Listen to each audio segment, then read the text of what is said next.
Hello साथीहरू, सबैमा नमस्कार। मेरो नाम शिवराज यादव। मैले हजुरहरूसँग समाज एउटा राजनीतिक विश्लेषण गर्न मन लाग्यो। राजनीतिक विश्लेषण भन्दा पनि जस्तै हामी पहिला पनि मैले भोटिङ हाल्न थालेको लगभग तपाईको 2074 सालबाट नै हो भोट हाल्न थालेको।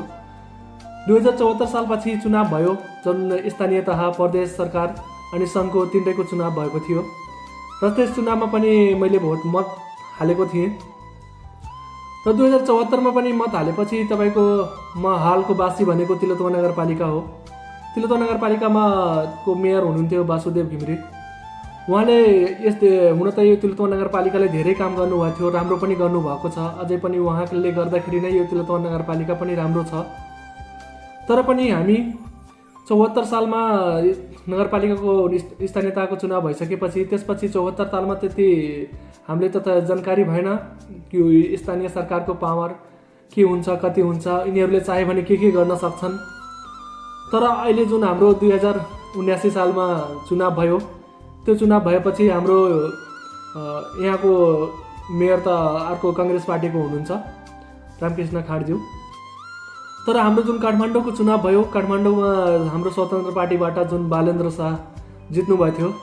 बालेन्द्र शाह लगभग 4 वर्ष त भएन, 3 वर्षदेखि 4 वर्षको हाराहारीमा मेयर पद भएर त्यहाँ काम गर्नुभयो।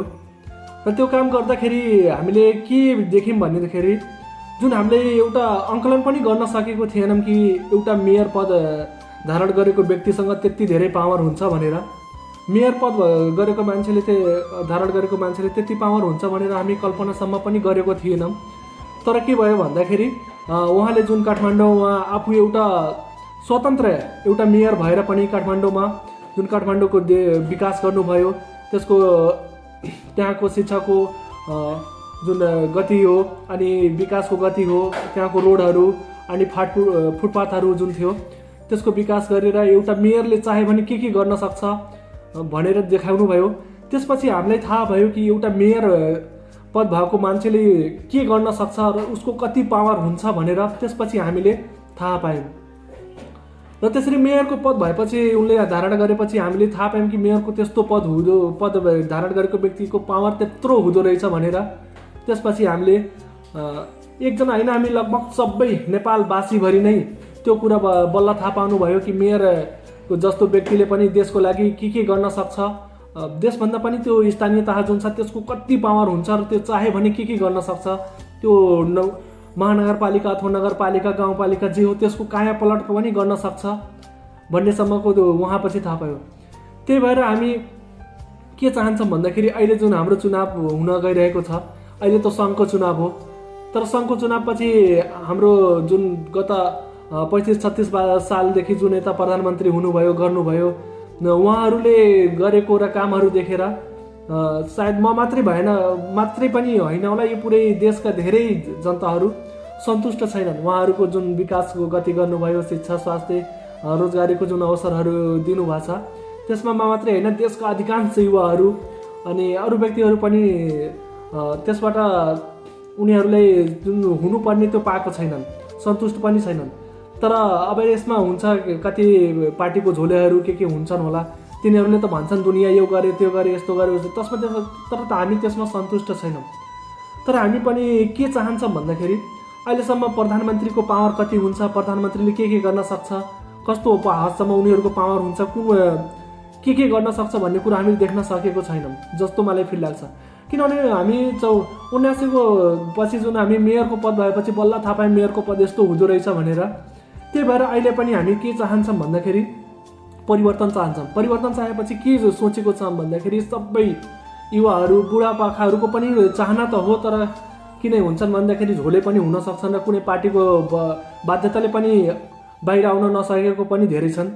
त्यसले गर्दाखेरि हामी के चाहन्छौँ भन्दाखेरि यदि मेयरले त्यत्रो पावर हुन्छ देखाइदियो भने त्यस्तै हामी एउटा प्रधानमन्त्रीको खोजीमा छौँ, जुन प्रधानमन्त्री पद धारण गरिसकेपछि त्यो व्यक्तिले के गर्न सक्छ यो देशको लागि अनि अन्तर्राष्ट्रिय स्तरमा पनि र आफ्नो देश विकासको गर्नको लागि कस्तो नीतिहरू, सुशासनहरू, भ्रष्टाचारहरू जुन भइरहेको छ त्यसले न्यूनीकरण गर्न अनि सुशासन कायम गर्न, यहाँ भएको व्यतिथि विसङ्गतिहरूको अन्त्य गर्न, त्यो सब भएको हामी एउटा स्वच्छ छवि भएको व्यक्तिको चाहिरहेछौँ, जुन हामी के सोचिरहन्छौँ भन्दाखेरि 2042 सालकै चुनावमा हामी यो सफल होस् र त्यस्तो व्यक्ति आओस् र हाम्रो देशको र हाम्रो जनताको लागि त्यस्तो काम गरेर देखाओस् भनेर हाम्रो चाहना छ। र सबैको छ युवा पिँढीहरूको हामी सकेसम्म विदेशतिर जान नपर्यौँ, हामी यही देशमा भएर एउटा स्वरोजगार भएरै हामीले बिजनेस गर्न सके भने धेरै राम्रो, अथवा आफू कुनै पेसातर्फ लागेर त्यो पेसामा सन्तुष्ट हुन सके भने धेरै राम्रो। हामी के लाग्छ भन्दाखेरि हाम्रो देशमा यदि भ्रष्टाचार मात्रै अन्त्य गर्न सके भने हाम्रो धेरै फाइदाहरू हुन थाल्छ। के हुँदा भन्दाखेरि यो जुन महँगीहरू छ, कति धेरै ट्याक्सहरू लाग्छ, महँगीहरू छ, बढ्दै गइरहेको छ। भ्रष्टाचार भएपछि नै यो महँगीहरू बढ्न गएको। यदि भ्रष्टाचारै भएन भने त्यो बिचमा जुन ठुला दलका नेताहरू अनि बिचौलियाहरूले कमिसनहरू खुलाइरहन पर्छ, त्यसबाट कमसेकम न्यूनीकरण त हुन्छ। त्यो कम भयो हुने बित्तिकै के हुन्छ, स्वतः हाम्रो के हुन्छ भन्दाखेरि ट्याक्स रेटहरू सबै चिजमा घट्छ। हामी ट्याक्स केमा तिर्छौँ भन्दाखेरि एउटा सानो हो कि कोलगेट किन्छौँ, ब्रस किन्छौँ, टुथपेस्टहरू किन्छौँ, यिनीहरू जुन गर्छौँ त्यसमा पनि हामी ट्याक्स कति धेरै तिरिरहेको हुन्छौँ कि जुन हामी त्यसको कन्सेप्टै ल्याएको हुँदैनौँ, त्यस्तो हुन्छ पनि भन्न सोचेको हुँदैनौँ कि। तर यथार्थमा बुझ्न खोज्यो भने त्यो सबै हामीले ट्याक्स मार्फत नै तिरिरहेको हुन्छौँ कि। अनि त्यो सबै के हुन्छ भन्दाखेरि भ्रष्टाचार, धेरै भ्रष्टाचार भएर नै हाम्रो त्यो आएको हो कि। त्यति मात्रै नै भएर हामीले आफूले युज गर्ने सवारी साधनहरू भयो, हामीले व्यवसाय गर्ने व्यक्तिहरूको त्यो पसल दर्ता प्यान नम्बर हुन्छ, नगरपालिकामा तिर्ने हुन्छ अथवा वाडामा तिर्ने हुन्छ, त्यो सबै ट्याक्सहरू के हुन्छ भन्दाखेरि स्वतः घट्दै जान्छ के यदि भ्रष्टाचार न्यूनीकरण गर्न सकियो भने। त्यही भएर त हामी के चाहन्छौँ भन्दाखेरि परिवर्तन चाहन्छौँ र परिवर्तन सम्भव छ। हाम्रै पालामा यो परिवर्तन सम्भव छ। त्यसको लागि हामी के गर्न पर्यो भन्दाखेरि यही जुन महिनाको आउँदो फागुन 21 गतेको छ, त्यसको लागि हामीले मत परिवर्तन गर्न पर्यो। पार्टीको झोले भएर हामी हिँड्न भएन। एउटा सचेत व्यक्तिलाई, स्वच्छ छवि भएको व्यक्तिलाई र कुन पार्टीलाई हामी मत दियौँ भने हामी 35-36 साल वर्षदेखि त्यही पार्टीलाई त हेरिसक्यौँ। अब एकचोटि नयाँलाई हेरौँ, तिनीहरूको भिजन छ। किनभने देखायो कि हामीले एउटा नगरपालिकाको मान्छेले देखायो के गर्न सक्छ भनेर। एउटा नगरपालिका भएर त्यति गर्न सक्छ भने जब देशै हाँक्ने उसको पावर आयो भने देशको लागि उसले थुप्रै गर्न सक्छ नि त। त्यही भएर म चाहन्छु के भन्दाखेरि पार्टीको झोले भएर नबसिदिनु होला। तपाईँले यदि तपाईँहरू बाध्यता छ, बाध्यतावश त्यो पार्टी छोडेर तपाईँ प्रचार प्रसारमा लाग्न गर्नुहुन्छ भने त्यही पार्टीबाट प्रचार प्रसार गर्नुहोस्, केही छैन। तर फागुन 21 गते चाहिँ आफ्नो अमूल्य मत परिवर्तन गर्नुहोस्। एकचोटि देशको बारेमा सोच्नुहोस्, आफ्नो व्यक्तिगत स्वार्थ नहेर्नुहोस्। तपाईँले यो नसोच्नुहोस् कि यो मेरो चिनोको मान्छे हो, मैले त्यसलाई फोन गरिदिएँ, मेरो काम हुन्छ, यसले नै जिताम भनेर। तपाईँ त्यो धारणा राखेर कसैले पनि मत नदिनुहोस्। किनभने तपाईँले त्यस्तो धारणा राखेर त्यसलाई मत दिनुहुन्छ भने तपाईँको व्यक्तिगत स्वार्थको मात्रै त्यहाँ पुरा हुन्छ। तर यसपालिको चुनावमा म के भन्न चाहन्छु भने तपाईँ आफ्नो व्यक्तिगत स्वार्थ नदेख्नुहोस्, यो देशको लागि सोच्नुहोस् र यो देशको लागि लाग्नुहोस्। देशको लागि यदि देशै विकास भइदियो भने हामीले कसैको पनि फोन गरेर गुलामी गरेर मेरो यो काम गराइदिन पर्यो, यस्तो गराइदिन पर्यो भनेर कसैको पछाडि लाग्न पर्दैन। त्यसको लागि हामी आफै एउटा स्वच्छ व्यक्ति भएर मेहनत परिश्रम गरेर अगाडि बढेर त्यसमा लाग्यौँ भने अवश्य सफल भइन्छ र कानुनी प्रक्रियाद्वारा लाग्यौँ भने त्यो हाम्रो काम अवश्य सफल हुन्छ। र त्यसको लागि हामीले कसैले पनि घुसहरू दिन पर्दैन, भ्रष्टाचारमा लाग्न पर्दैन, एउटा जन्मदर्ता बनाउन पनि कसैको सोर्स पावर लगाउन पर्दैन। नियमअनुसार जे हो त्यो टाइममै हाम्रो कामहरू हुन्छ।